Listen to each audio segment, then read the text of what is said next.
I think we're getting the root cause of climate change wrong. And because of that, green tech like renewable energy or regenerative agriculture by themselves won't solve the problem. They'll help by slowing down global heating and saving a lot of land from destructive practices, but they don't actually act on the core thing driving the cycle of climate change at its root. If we want to do something about that, then what we'll need is to see that fundamentally, the thing that's most driving the planet to heat up is us and our lifestyles. It's what we want and how we go about getting it. And to be clear, I'm not trying to say that people are bad. I'm only trying to point out that if we actually valued Earth and understood the amount of damage we're causing, our behavior would be very different. We wouldn't just be making superficial changes like upgrading our tools to electric from fossil fuels and hoping that makes enough of a difference to save the planet. We'd be out there doing whatever it takes, organizing society to give people the time, space, money, and attention they need to learn how to relate to nature in respectful ways. We'd be changing the way we live from the ground up, because the risk is that serious.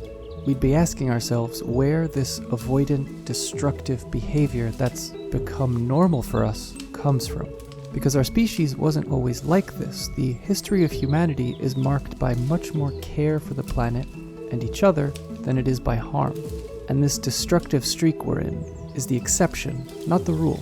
It's a marker that something's gone wrong in us. Because the fact that we're at a point where the sum total of humanity's effect on the planet looks a lot like a disease is telling us something about ourselves. And that realization for me is why I think that the most important thing we can do to make a positive impact on Earth right now has very little to do with ecology or green technology, and has way more to do with taking a look at what's driving us to behave like a disease. And I know that calling our behavior a disease can sound a bit rough, but in the words of the physician Gabor Mate, much good can come from an open-minded engagement with the process that disease represents.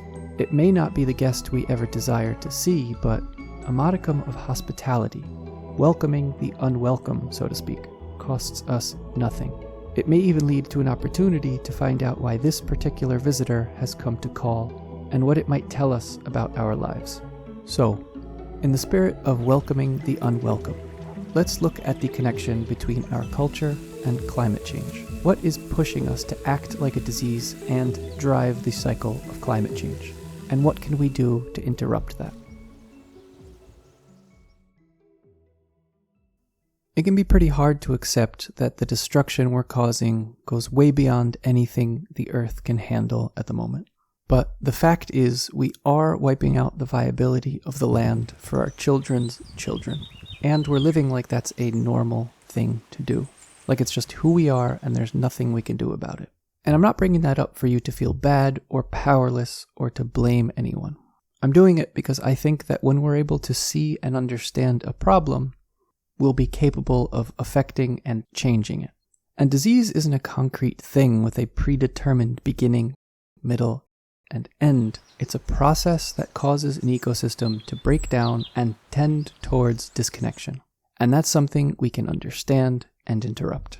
And when it comes to the kind of disease climate change represents, the way I see it, climate change isn't the disease itself, but a symptom of an underlying root cause that's interrupting ecosystems all over the world. Which is us, but it's also not us exactly. Because we're not inherently like that.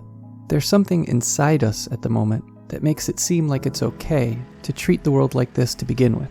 There's something, and I'm going to try and say this as compassionately as I can, there's something in our current behavior that's toxic enough that we would let the whole world die before making any real changes to our lifestyle.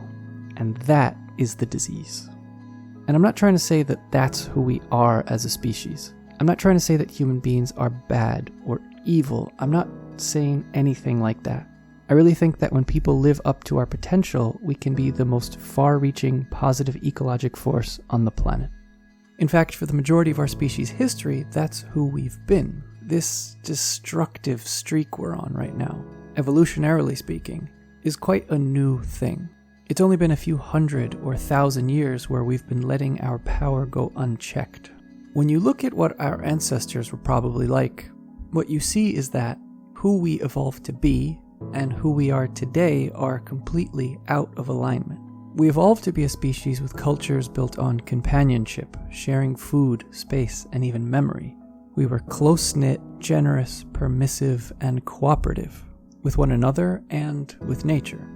And where the sum total of our effect on the planet was one of improving the biodiversity and resilience of the lands we were a part of. And yet today, most people, and I fully include myself here, are predominantly individualistic, dominating, restrictive, and coercive. And most of us believe that humans being a net negative for the planet is something inevitable and normal. But it really isn't. There's something different about us. Something that might be a bit hard to accept, namely that most of us are walking around with a hole in.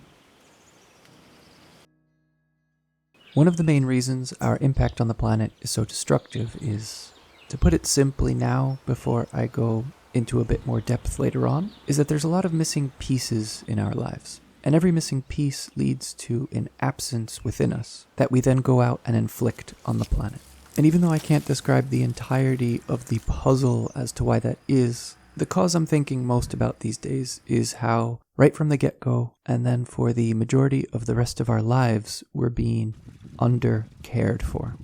The term undercare is something I learned from the psychologist Darcia Narvaez, who defines it as the absence of ancestral caregiving practices in early life. And what she's calling ancestral caregiving practices here are those practices that humans, and any animal really, have been evolutionarily conditioned to expect. They're the practices that have been part of our species for so long that our full development has become dependent on them. In the same way you need calcium to grow strong bones and vitamins to maintain your immune system, there are certain emotional experiences you need to fully develop emotionally as a person. Now, I'm not someone who's going to claim to know exactly what early humans were like. I don't think anyone fully knows that, but just looking at a few things that we do know already starts to paint a picture. Because when things like continuous touch with parents for the first few years of life, the presence of a large community of caregivers instead of just your parents, or breastfeeding until the age of 3 or 4 are absent, when you don't have those, some things start to go awry in us. There's drawbacks for our overall health and immune system, but there's also emotional problems that can pop up later in life. Things like faulty memory, depression, and a heightened activation of stress responses to decreasingly intense stimuli. And that's just looking at a few missing pieces. When we widen our view, we start to find countless other little pieces of knowledge and culture whose absences are also negatively shaping us. A lack of nature in childhood, for example, creates adults who are overall less happy, suffer from more diseases, and who are just generally less sensitive. We literally feel less when nature's absent in our lives. Every deficiency cascades through us in subtle and sometimes traumatizing ways, until undercare becomes generalized to most people, as it is today, and where whole generations are left emotionally underdeveloped. And that's where the dominoes start to fall, because being emotionally underdeveloped cripples our capacity for empathy.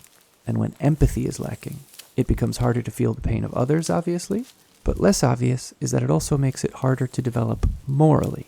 And if you're less able to feel the world outside yourself, naturally you're going to start focusing on what you can feel, which is yourself. So, focused on ourselves, without a fully developed capacity for empathy, we are pushed out into the world and expected to care for the planet. And if that weren't enough, when we were pushed out into the world, we met a whole bunch of people who'd had the same experience as us, who think, feel, and were raised just like we were. And it's there that the hole in our heart is passed on to culture at large. There is a trauma to not receiving your social and emotional needs. And of course there's worse kinds of trauma, but it is trauma nonetheless.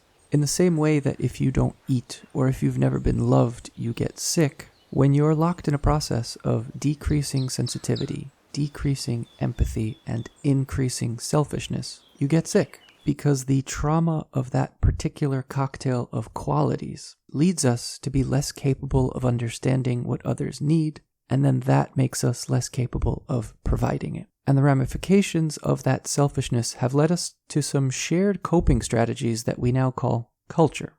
For example, when we're young and our schools or parents demand our compliance, what happens? Gabor Mate explains it way better than I ever could, so I'll just let him explain from here. Here's what children need. Children need unconditional, secure attachments, where they're welcomed in the world for exactly who they are. Not because they're cute, cuddly, and compliant, but because they are, period. When society isn't capable of respecting what's going on inside of us, and instead asks us to be compliant, we abandon certain parts of ourselves. And how many of us weren't controlled by our parents and schools to be compliant? I know at home, personally, I was shaped to be a good little Catholic boy from the start. Never Diego. I had to hide and sublimate myself to be a good little boy. I learned that no one was going to care about the undesirable parts of me in my experience, and that I'd be shamed and punished for them. And that pain didn't just go away because I pretended to shelve it. It matured into an avoidant attachment style that still affects how I relate to other people and nature to this day. And our culture's built up around dynamics just like that one. Because too many of us weren't given the permissive and loving attention we needed, and we failed to fully develop. Enough of us that there's been a shifting baseline in our perception of what makes a good person, where it seems that the broken ways people come into adulthood is just the way that people are, which again is not the case. Under those conditions, if my needs weren't met in childhood, why would I trust them to be met in adulthood? Why wouldn't I assume that the only person who's going to come through for me is me? Why would it matter that humans have taken care of each other for 100,000 years? Why would it matter that there's still people in certain parts of the world still taking care of each other? What matters is that in my life, my experience has shown me the opposite to be true. And the direct experience most of us have lived is that the world is an uncertain place in need of our regulation and extractive intervention before it'll start to provide what we need. And because of that, our coping strategies have become culture.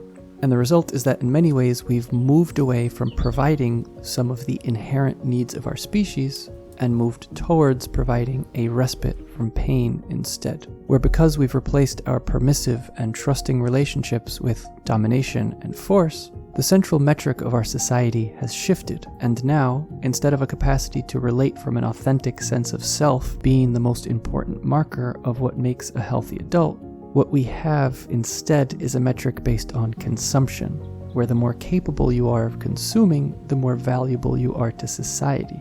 The more capable you are of relying on yourself, the higher your social rank. Which has left us more isolated than ever, because what we're left with is money becoming a stand-in for everything the village used to be. We're left with commodities instead of social fabric.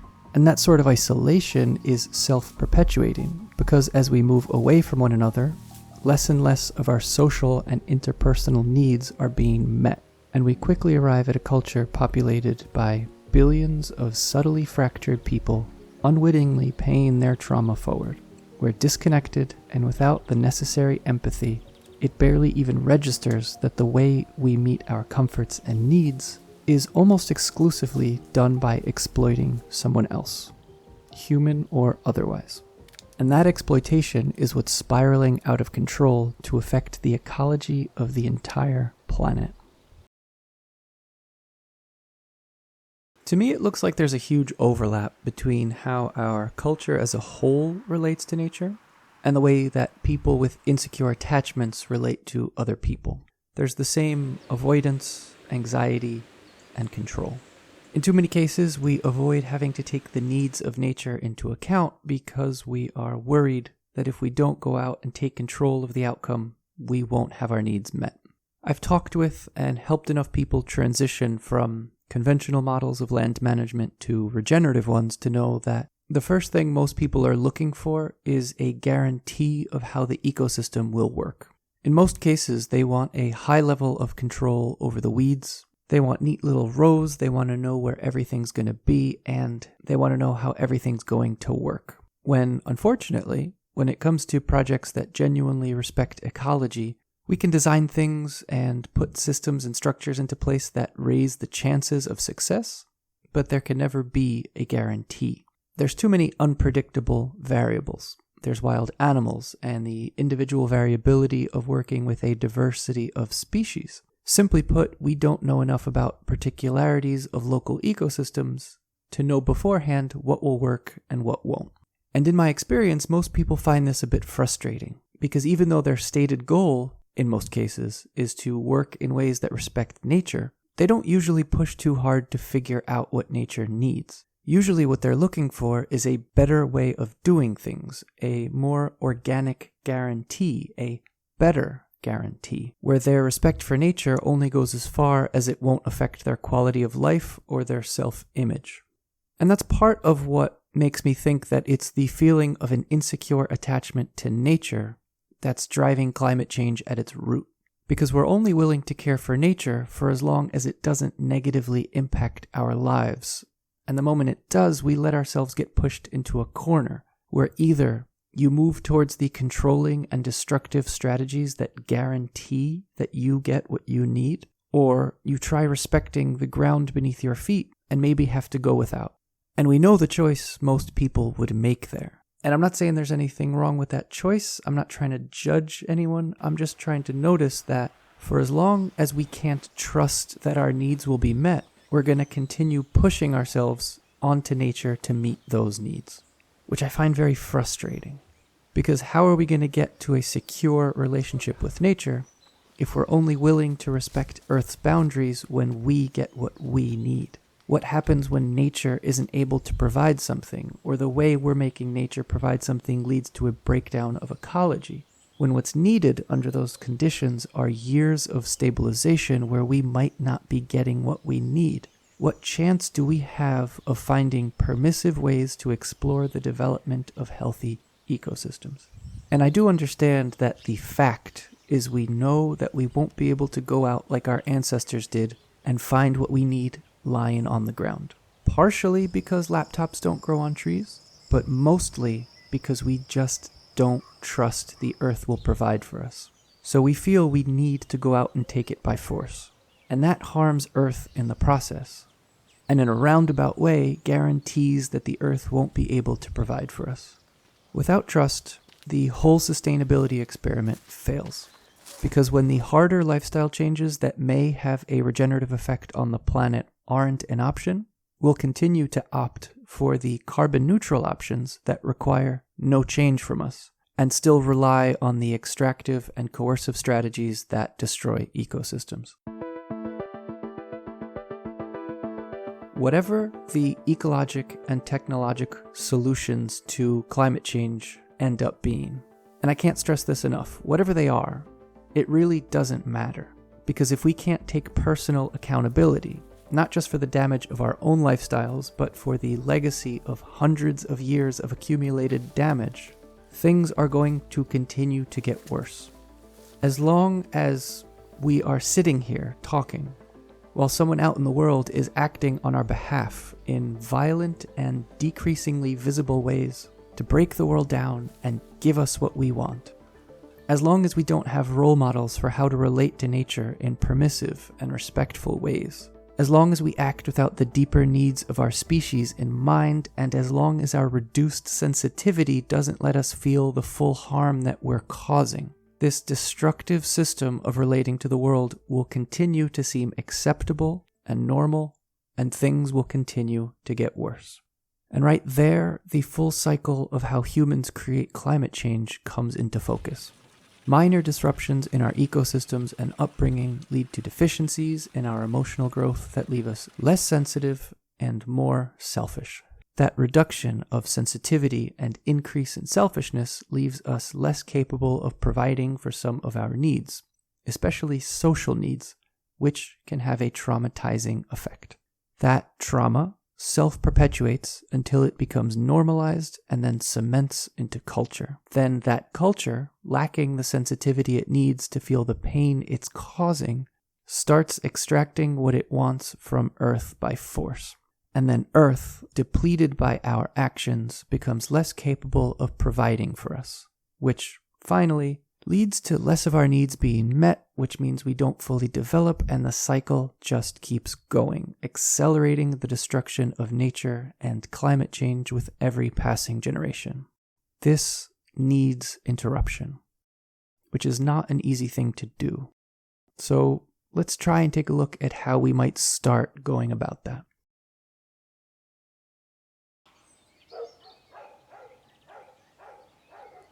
If I had to narrow down what I think we need to not be a disease on the planet, I think I'd build it around the idea that healthy people want to care for nature.